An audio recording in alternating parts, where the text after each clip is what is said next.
I absolutely love it because the ethos of Decentral is truly WAGMI. We're all gonna make it, whether you're in Miami or whether you're in Austin. I am a Miami girl, so I do have a little bias. I love that Miami conference. And it's just, I love the colors. You know, I had a dress for Texas, but when I dress for Miami, just know that color's poppin'. So we love Decentral. We love our keynote hosts. Thank you to Laguna and thank you to Secret Network. Laguna, protecting your assets against inflation. Secret Network, putting privacy at the forefront of your interactions on the blockchain.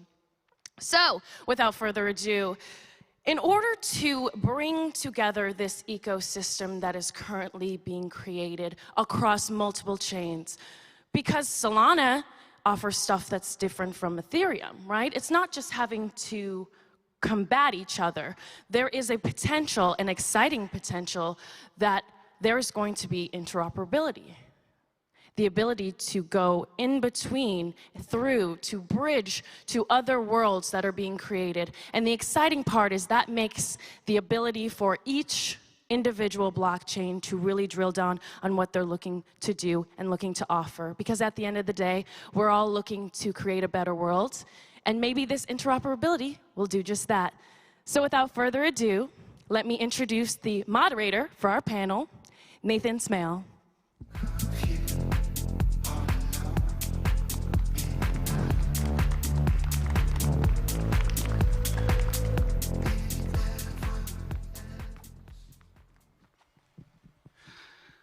So Bianca stole most of my introduction, so that's good.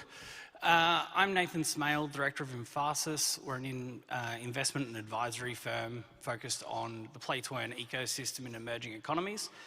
But today I'm here to talk to you about interoperability, connecting the chains.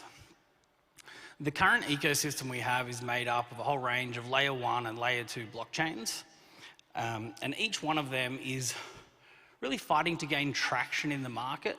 And I see that directly in play-to-earn gaming, but also in DeFi, we're seeing new projects and new protocols pop up constantly.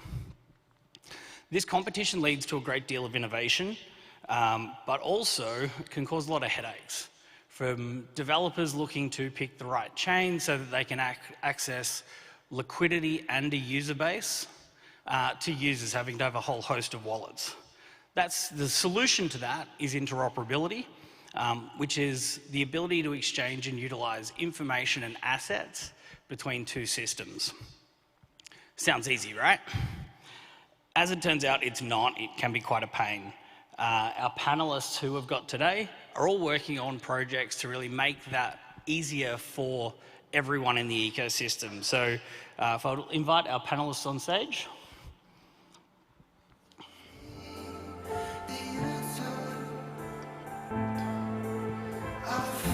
Thanks, guys. We'll start with some quick introductions. So if you could introduce yourself, your company.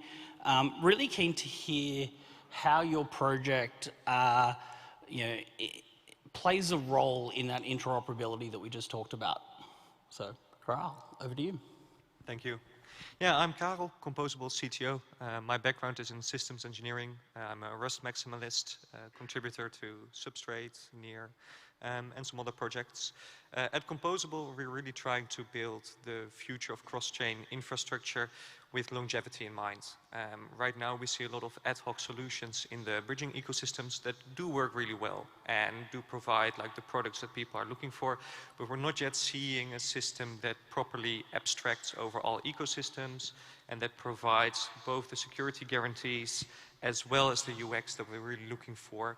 I'm thinking that the next bull market, next cycle, we're actually going to see this become a reality and also start seeing people stop us being associated with a specific ecosystem.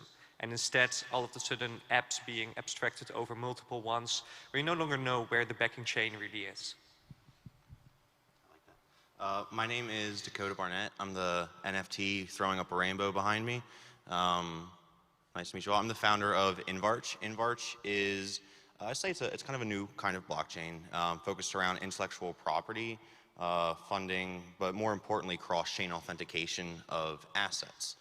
So like we're kind of all familiar with an NFT and this immutable record of ownership, that CID. But what we are realizing is the actual ability to have plagiarism resistant, if not proof, assets as well that are pegged to those CIDs. So really exciting there. Our big role in interoperability, though, is really kind of tapping into and hacking around a lot of the infrastructure and systems that are in place or that are being built by other teams in order to realize this vision and kind of showcase a extremely powerful byproduct of interoperability to make the future of Web3 something that's a lot more powerful and significant than it is today by introducing a new class of assets that hopefully will allow us to unlock a new world of possibilities for everyone. Awesome. Hey, everybody. Thank you for joining us today, and thank you to the organizers. My name's Liam. I help out with business development at Evmos, helping to build the Evmos ecosystem. Now, you might be asking, what is Evmos? In its simplest form, we are bringing EVM or Ethereum compatibility to the Cosmos ecosystem. Now, really what we're trying to do is go much further beyond that. It feels like there's a new EVM environment popping up every week or so, and they're all really focused on one thing and one thing only, which is scalability. And scalability is certainly something that's important and certainly something that we do want to spend time on, but we also wanted to introduce this idea of interoperability. And how can we enable not just multi-chain applications, but also cross-chain applications, so that you can write all of your contracts in Solidity to deploy them to Evmos, but then still be able to interact with any other EVM or Cosmos environment. Thank you. Hey everyone, this is Sergey from Axelar. So what we're doing is building and delivering infrastructure to really create this interoperable cross-chain Web3, right? So we're building infrastructure, we're building networks, we're building, routing, translation protocols, kind of transport layers, and yeah, so happy to be here. Thanks for the invite. Awesome. Now, obviously, you guys are all very close to the issue of interoperability, but for the audience who might be less aware, it sounds great. Why wouldn't we just have interoperability today? But what are some of the barriers that we're facing? Is it purely technical? Are they human? What are some of the barriers that we're working through? And Kyle, I might start with you. So I think we're facing barriers both on the UX side as well as on the technical side. There are some unanswered questions in the multi-chain thesis around the security of light client-based bridges. What happens when you have a 51% attack, a chain reorganization? We haven't really seen those in practice yet that often, but still those do offer a threat to all bridges out there. That's why I'm really bullish on Tendermint, Beefy, Babe, basically chains that provide deterministic finality because they basically solve that problem. Routing for ETH 2.0 because that's what we really need to do proper bridging within the Ethereum ecosystem. The next problem is UX, where in the previous cycle we saw that it was basically impossible to leave an ecosystem. Now we're seeing that you can definitely bridge out your own funds and start playing around in different ecosystems. But if I may use Web2 analogies, instead of Slack making a lot of API requests for you and integrating new products, basically currently your products ask you to do those API calls yourself, then go back to your main product, register that you've done so, and you're doing all of these steps by yourself. Well, what I'd really like to see is the capability for smart contracts to dial into other chains, do DeFi interactions there, while giving the user the one interface, right? They're doing xyz.farm, and they don't necessarily realize that it's actually backed by 20 different chains all trustlessly. And part of that is possible right now, part of that isn't yet, and I think that's kind of where the ecosystem should move to. Perhaps a couple more years, and then we're there. So I agree. It's definitely a back-end and front-end issue. On the back end, see, one thing that is a huge issue, and it always comes down to security, because there's a lot of other things that you can kind of hack around, but security is what you cannot hack around. People have tried to institute bridges in, I would say, ignorance of this, and it's only cost people like hundreds of millions of dollars, so no big deal. There needs to be a level of seriousness that's taken with this, and a lot of respect for the individuals up here because they take that very seriously when architecting these designs to do them correctly. But yeah, security is definitely a huge thing. ETH 2 is needed because the ecosystem there, the developer ecosystem is absolutely massive, and that's not going to go away. You'll see other ecosystems grow, and you'll see the developer base grow, but Ethereum, whether you see ETH2 as a golden savior or you see it as your grandfather, it's there and it's staying. And so are all the developers. However, with that, because now there's all these applications and dApps that are all built on top of it, and they can do amazing things, but they're not connected securely, soundly with other ecosystems, then it's this siloed chain. And it's almost kind of redundant against the greater Web3 vision, at least against interoperability. 100% goes against that greater mission.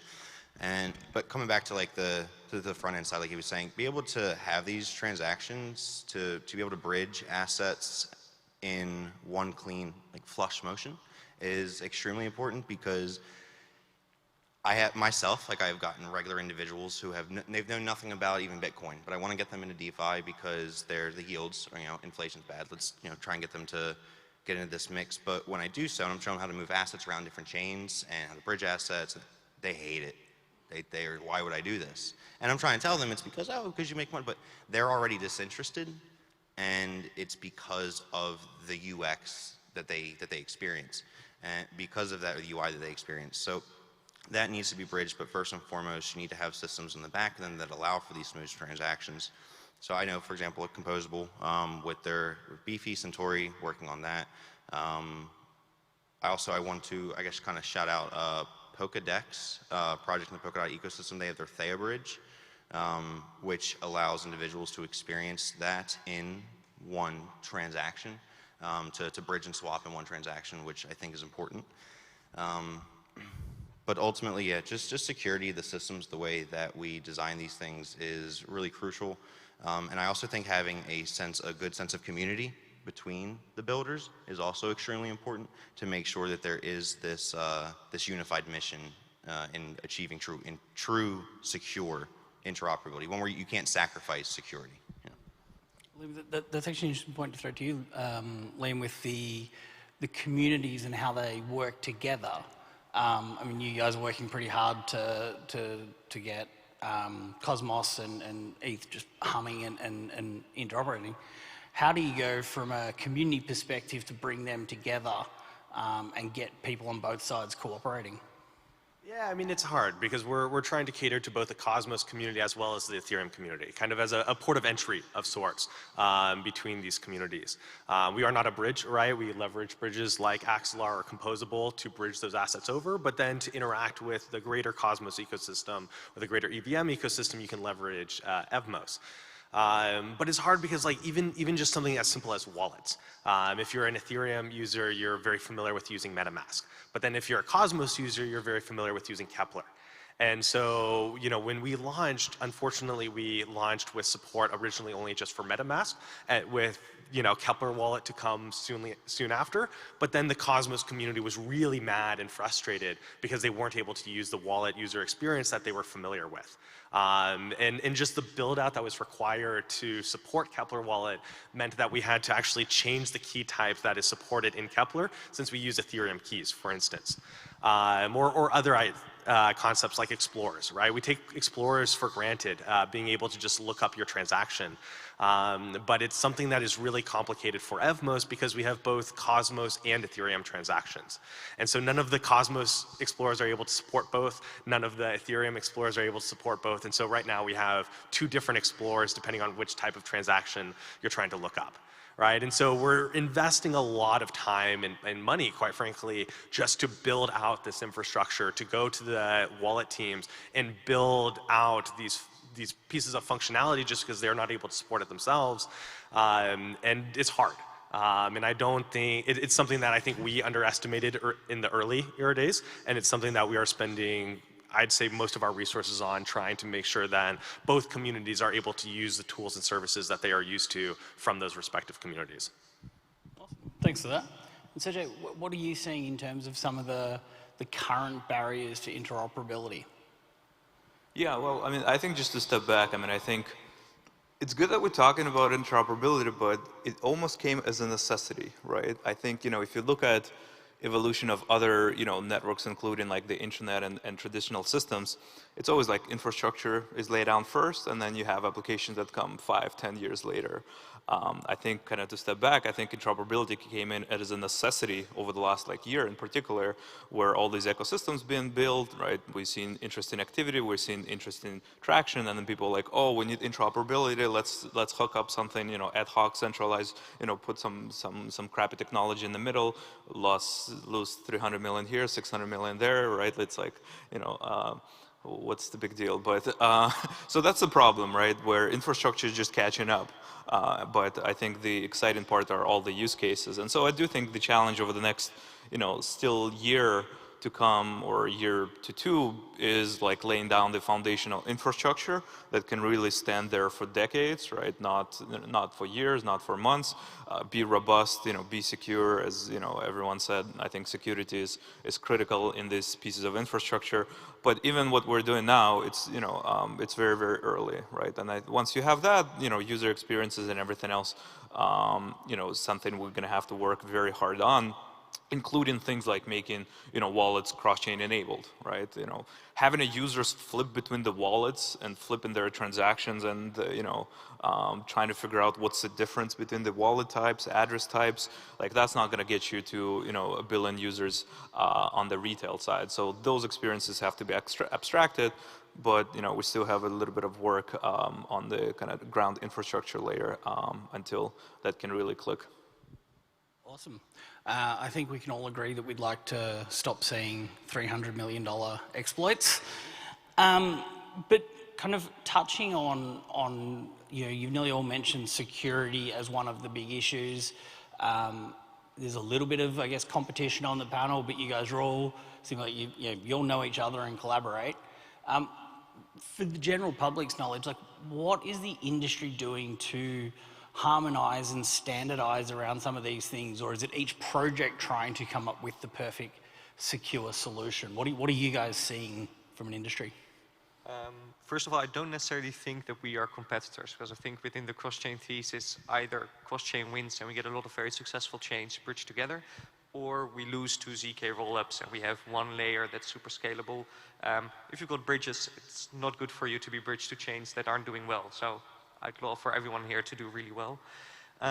Standardization-wise, I think that within Cosmos we're seeing a lot of great work there. IBC is like probably the nicest standard for the low-level bridging. What worries me a lot is that a lot of work has been done so far on bridging already with ad hoc solutions that basically combine a lot of different layers into one solution. So you don't necessarily have the one secure bridge capable of transporting data across chains and then a monetary transfer protocol with disputing built on top of that. No, bridges are very monolithic applications where if their lower level security is cracked, funds get lost, you're not necessarily able to securely message pass on top of them. So for me at least, the Tendermint guys did and the IBC guys did is taking a step back, realizing what is the separation of concerns and building out on top of that. And now I feel like overall projects are doing the same. They're taking that step back again, they've seen the initial traction, and now we're going back to remodel bridges, remodel infrastructure. So I still kind of step on the same note is, I like to think it's not competition. Me specifically, well, Invarch specifically, not a competition, more so very closely watching the development of these teams, because with their success comes our success. So just bring it back to cross-chain authentication, that real quick. So, because what we're achieving there is tapping into these bridges, and we're not necessarily always, which is good, we're not necessarily looking to always move the actual tokens or actual values. Sometimes we're just looking to send messages to transfer information in itself, because there's a lot of powerful applications, use cases that get realized as a result. So it's extremely important for, I would say, everyone to, well, let me bring it back actually. So like I was saying, the communication of everything, that is very key. That is huge. It's good to work together, but it's also good to make sure that individuals, again, like I said earlier, are working together with some common purpose, and you can't sacrifice security because of those exploits. But yet with the success of other projects comes the success of greater possibilities. I would say that even with, like, if there was like ZK1, you lose. That's a shame if that happens, because you lose out on so many possibilities, because now we are contributing to, scalable or not, this one siloed environment, when the reality is that there will always be other environments.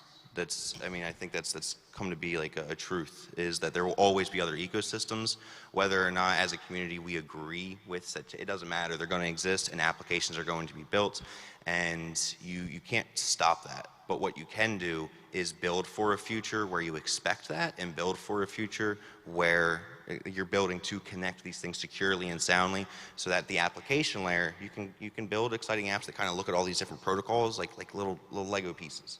And you're able to take components, I'm able to utilize different aspects that it's only possible here, and this is possible over here. But if I can combine these different mechanisms together at the application layer, if I could tap into them all, well, then you create extraordinarily powerful applications. This will be extremely easy in the Polkadot ecosystem, but again, that's one ecosystem. There's Cosmos. It's going nowhere. Polkadot's going nowhere. Cosmos is going nowhere. Ethereum's going nowhere. So it's definitely important to make sure that we're building towards this future with all of them in mind. Just to tie back into what you said about going to monolithic rollups, we lose the distributed and decentralized nature. Like, we have blockchain against censorship, against large state organizations trying to control finance. Rollups, scalable, but we do give up that sense of security. And I think multi-chain is actually the continuation of being censorship resistant. I mean, I think even like composability, right, like in rollups and ZKs becomes harder across them, right? So, you know, interoperability there is still going to be needed, just on a different layer potentially. But I think, yeah, to what, you know, everyone is saying, I think like we're still so like early in the ecosystem that, you know, we're seeing, you know, these chains. We're probably going to see a lot more. We're going to see a lot more ecosystems. And I do think, you know, standardization and kind of layering of different mechanics that are behind the scenes happening behind the interoperability solutions is needed, right? We actually recently wrote a blog where we try to kind of decouple 4 layers that are needed to kind of think about interoperability, everything from a base layer to kind of transport layer, authentication layer, and then message semantics, right? I do think that, you know, as people that are working in the field, we should quickly try to agree at least on things like message semantics, because that means the applications can continue being built with different, you know, technologies underneath it, and be able to kind of swap and plug and play, right? As more solutions are available or better, you know, technologies is rolled out. So I do think kind of the message semantics layer is going to standardize over the next kind of year. That would enable the applications to continue building with various, you know, approaches back in them underneath. And sorry, just to jump in, is anyone actually working on that message standardization, and how collectively are they bringing everyone in the ecosystem into contributing? So I know there are some groups that are starting to do this. We actually kicking off, you know, an effort to standardize some cross-chain protocols for kind of EVM compatibility. So, you know, I'll actually be, you know, inviting people to join some of these community calls. We're putting a short standard sometime this or next week, and then, you know, we want to invite all the community members to kind of give feedback and, you know, help us, you know, along those lines. So yeah, I mean, I think it's early, right? Like, I think we're just to the point where, you know, you can do things like sending messages right across chains. You know, a year ago, like, nobody really talked about that. So, you know, I think this would be kind of the theme probably over the next year. One danger you have, or not necessarily danger, is with a lot of people developing standards right now. So it's going to be another competing standard. Probably going to see a boom of standards first, and then the cut down again to see which one actually works out the best and survives. And then shamefully, sometimes it's not the best one that survives, but simply the one that got the most traction early on. So I'm rooting for us to actually get the best one out there ASAP and develop this nicely. And I think this actually ties in nicely to just the kind of debate of like EVM versus like Rust environments, because the EVM environment has become a standard of sorts. You know, Rust is, you know, forever increasing, and a lot more ecosystems are adopting it, but there's still a big steep learning curve. Just one, learning the development of building in Rust environments like Cosmos or Substrate, or just building the tools to support it. One thing that's really nice about bringing the EVM compatibility with Evmos is just we get to tap into all the Oracle providers that applications are used to, like Chainlink right off the bat, or indexers like the Graph and Covalent, or multisigs like Gnosis-Safe, right? Like people complain about the multisigs in the Cosmos ecosystem all the time, just because like you pretty much entirely have to use the CLI command line for it. There's no good UIs for it. Just the functionality of it is really poor. But we're able to introduce that. We're able to introduce Gnosis-Safe with Evmos. And I think by bringing those tools and those familiarity to an ecosystem really just helps kickstart it. And we've seen that with like the Avalanche ecosystem in their C chain. Almost all of their activity is on C chain. With Polkadot and their Moonbeam or Aurora and Near, the EVM compatibility, might not necessarily be the best technology solution, but it has kind of risen so far as a standard of sorts. I would, however, be really sad if in 10 years' time the future of finance is built on top of a language that got ripped from JavaScript, the EVM that got built in a fairly short amount of time. So I think it's, I just want to add, it's kind of to agree with that. EVM is now, but according to the man who created Solidity, it's not the future. Time will tell. So we can't quite all agree on everything just yet. We've got a little bit of ways to go. It's a lot easier. Don't get me wrong. It's so much easier right now. If someone wanted to get into blockchain and they're like, look, I've made like maybe some simple backend apps, or I've made a website or something, like I want to get into the space. Yeah, okay, granted, Rust, a bit more of a learning curve, and the documentation is not as friendly right now. But still early with things. So I mean, Solidity day one probably wasn't the greatest, but you give it time, you give it resources and community support, and things build up. So I do think that, I know for a fact we're going to be seeing more and more of that with Rust, with Substrate, with CosmWasm. Should have called that Wasmos. But, my bad, always. But you'll see this greater adoption and these tools. And to one point, there will be, I think, the standardization, but in the same way that you're able to, different languages are specific for, some languages are better at different things compared to others, and sometimes those things are really niche, but nonetheless they exist, and you see some languages take superiority. So like, I don't think Solidity will ever go away, no. But I do think that Rust has the clear potential to provide a more secure foundation for future applications and blockchains. And maybe just one quick addition also is that we are not by any means like Solidity maxis, and because like with this cross-chain future, we really believe that you should be able to build your EVM application on Evmos, but have it interact with CosmWasm contracts, right? And so this is something that we're spending these resources on, so that you can have that optionality and flexibility if you want to continue to use that EVM environment. Now, I will just jump in. We've only got a couple of minutes left. Things have come a long way in the last kind of year or so. Quite a lot of the chains have really started to get some traction. We're seeing good inroads to interoperability. But we'll go through, with the last couple of minutes remaining, what do you see as the goal for interoperability in our space in 12 months? What does it actually look like? Sergio, I'll start with you. Yeah, I mean, realistically, over the next 12 months, I do think we're going to continue building this core kind of connectivity infrastructure, right? Maybe some of the kind of user experiences of interacting across these chains will be easier, but I think, it's still going to be early. The end goal, kind of 3-5 years from now, is that at least from a user perspective, you don't have to think about all those issues, right? Because the Solidity is addressed. I find myself more and more often when I visit an application, like asking like what chains is actually deployed on, which is a good question to ask, but most users don't care. That's the reality, right? Like most users want to trust the developer that they actually build on the best environment for where their application needs to be hosted, that it is a secure environment and it can compose and they can interact with it from arbitrary wallets or arbitrary ecosystems, right? So, I don't think we'll quite get there over the next, year, but that's the goal that I think, a lot of us are working towards, which, I'm super excited about. Yeah, definitely want to echo that from Sergey. With Cosmos, there's a lot of effort on what are called interchain accounts, making it possible to control your value even if it's on other Cosmos chains. And the goal should be that you don't care what chain it's on, right? That's a developer decision. Just like, developers are the ones that decide whether they're using AWS or Google Cloud. It's not users that are deciding that. And so there needs to be, and this comes down to kind of the standardization talk about earlier, about we all need to, get on the same page of like, hey, where do we want to move forward so that we can move forward, even if it's not necessarily a perfect solution. I also want to dive in. It's like, I like to think that sometimes, I'm usually wrong with these things. I like to think it could take a year or two, and then 3 to 5 would be a lot safer to say. But there's also like 2 ways of looking at this, or 2 ways of approaching it. I think that you can't sacrifice security when it comes to establishing the foundation for interoperability.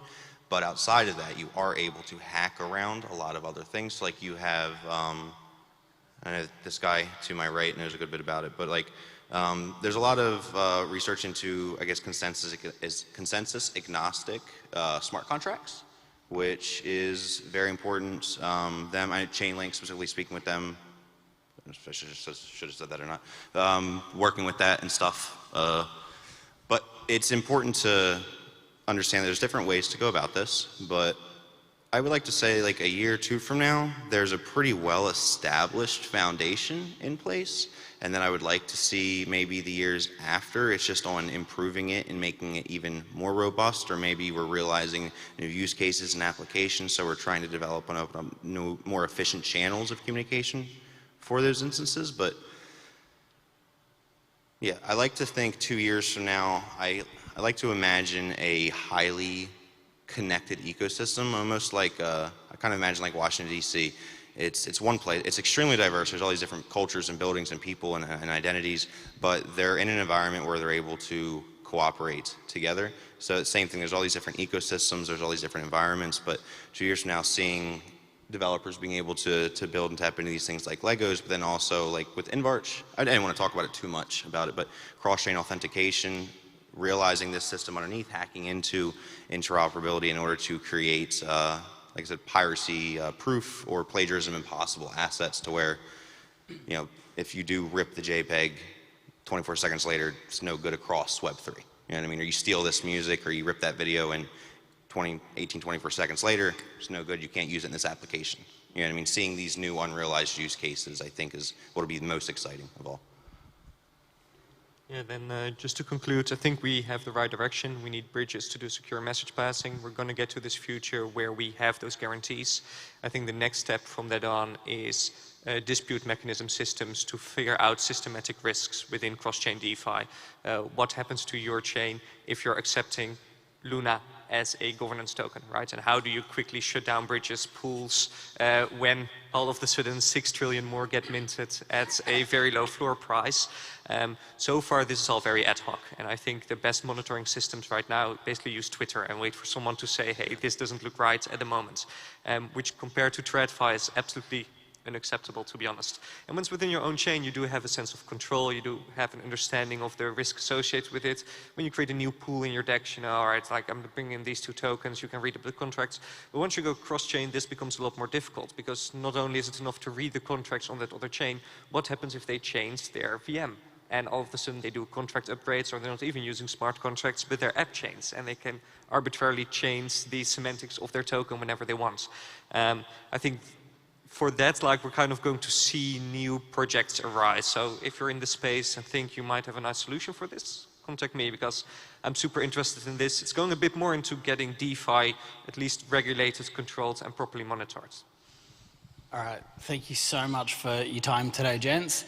It's so good to hear that you guys are actually all creating these conversations and interacting together. I think it's very hopeful for the future of interoperability. So, Karel, Dakota, Liam, Sergey, thank you so much for your time today. Thank you so much, and great accent. Yeah, thank you.